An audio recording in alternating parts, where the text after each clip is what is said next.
Uhabari gani mpenzi wa soka? Uhabari gani mpenzi mfuatiliaji wa habari za kimichezo na burudani?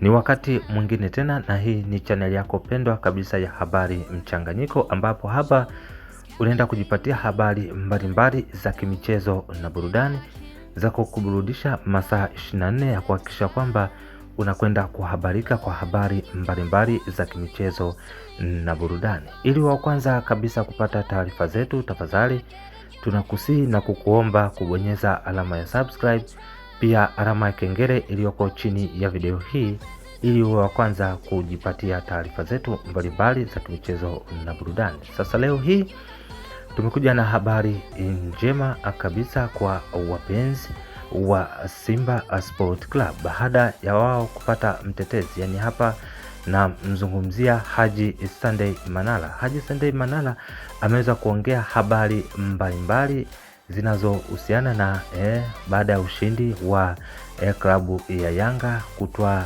ubingwa wa ligi kuu ya NBC Premier League kwa msimu wa 2025 2026. Ameweza kuongea mengi na kusema kwamba Yanga sasa wamekuwa mojawapo ya klabu ambayo wameota mapembe ya viburi.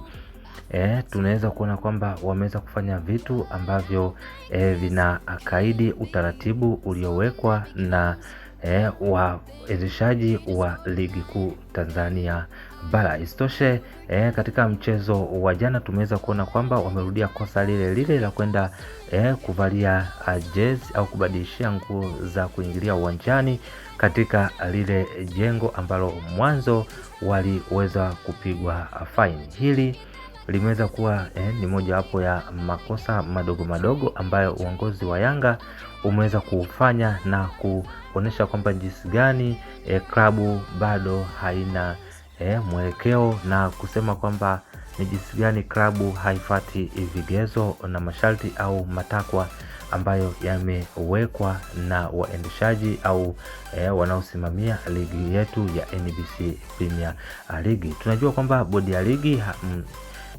mwezi uliopita waliweza kuwapiga Yanga faini ya shilingi milioni 30 na waliweza kuilipa, lakini pia wameweza kurudia kosa hili. Kwa hiyo tunaweza kusema kwamba tunasubiri kuona jinsi gani lungu kubwa litaweza kuwafikia klabu ya Young African Sport Club. Manara yeye ameweza kuongea na kusema kwamba Yanga ni mojawapo ya timu ambayo pia imeweza kubebwa ndani ya ligi kuu ya NBC Premier League. Hivyo Simba wanachohitaji ni kuhakikisha kwamba wanaenda kujipanga upya na kuhakikisha kwamba wanakuwa imara kwa msimu ujao, yani wa 2026